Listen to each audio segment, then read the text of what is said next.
All right, let's just jump right into this. We're about to unpack one of the most dramatic and honestly one of the most violent and puzzling stories in the Gospels. It's a parable about a wedding that somehow ends in murder, warfare, and this really strange final punishment. So, what on earth is actually going on here? So the story kicks off, and it seems simple enough, right? A king is throwing this huge wedding feast for his son. He sends his servants out to get the guests he'd already invited. But, right from the get-go, there's a problem. They refuse to come. So the king, he tries again. He sends out more servants, this time describing how amazing the feast is going to be. But the guests' reaction? It goes from just being rude to something way darker. Some just shrug and wander off to their farms or businesses, but others literally attack the king's messengers, torturing and even murdering them. And the king's reaction? This is what pushes the story into truly shocking territory. He is enraged. I mean, he doesn't just go after the individuals, he sends his entire army, wipes out the murderers, and burns their city to the ground. This is a level of retaliation that just feels completely overwhelming. But wait, the story's not over. So the king fills the banquet hall with new guests, basically anyone his servants can find on the street.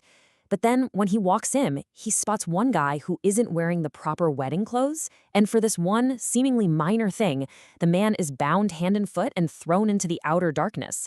It's such a bizarre and unsettling end to an already violent story. So this story leaves us with some pretty big questions, doesn't it? Why all the extreme violence? And what is the deal with the guy who didn't have the right outfit on? Clearly, this is way more than just a strange story about a party that went horribly wrong.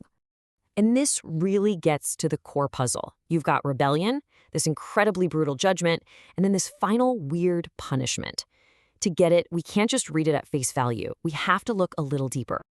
You see, the key to unlocking this whole thing is realizing that it's working on two different levels at the same time. It's not really about a human king and a literal wedding banquet. It's an analogy. There's a term for this, a two-level story. The story itself, the part about the king and the feast, that's what we call the vehicle. It's designed to carry a much deeper meaning, which is called the tenor. So our job is to figure out what each piece of the story actually stands for. And once you start mapping it out, the whole story just transforms. The king is a stand-in for God. The servants are his messengers, prophets, disciples. The banquet itself, that's the invitation into God's kingdom. And all of a sudden, the stakes of refusing a party invitation become cosmic. It's no longer about being rude, it's about rejecting a divine call. Okay, so with that basic map in place, now we can start decoding some of the key symbols inside the story. Because the marriage banquet and the wedding garment, they aren't just random details. They are packed with meaning. Now, the original audience, they would have recognized this imagery immediately. I mean, all through the Old Testament, in books like Isaiah and Hosea, the relationship between God and his people is described as a marriage. And this idea of a huge end-of-time party, a messianic banquet, that was a powerful symbol of celebration and things finally being made right. And it's the same thing with the clothes. Clothing is used symbolically all the time in the Bible. A robe of righteousness, or garments of salvation, like it says in Isaiah, represents a person's good standing before God. So the wedding garment isn't just about a dress code. It's about being properly prepared and, worthy of being in the king's presence. But the meaning doesn't even stop there with the symbols. For early Christians looking back on this story, it didn't just feel like a theological lesson. It actually felt like they were watching history unfold right in front of them. They started to see that the stories seemed to hint at real-world events. I mean, things that were just warnings when Jesus told the parable became shockingly clear after they actually happened. And this timeline shows just how incredible the parallels were. So Jesus tells the story around 30 AD. Just 40 years later, in 70 AD, the Roman army sacks Jerusalem and destroys the temple. The city is literally burned. And right after this, the Christian message spreads like wildfire, far beyond its Jewish origins to the rest of the world, to the other guests brought in from the streets. For those early believers, you can imagine, these connections were just impossible to ignore. So all of this brings us back to the hardest part of the entire parable, that final, really unsettling scene. Everything else seems to map onto something pretty clearly, but this last bit, it's still a puzzle. Let's be really clear about what's happening here. This guy is not one of the original rebels. He accepted the king's gracious, last-minute invitation. He's inside the banquet hall. He made it to the party. And yet, he's still judged and cast out. Why?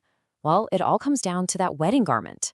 And this poses the central theological dilemma that people have been debating for centuries. What does that garment actually represent? Is it a gift that the king provides, and the guest just has to put it on? Or is it the guest's own responsibility to show up properly dressed in the first place? The two main interpretations really fall into these two camps.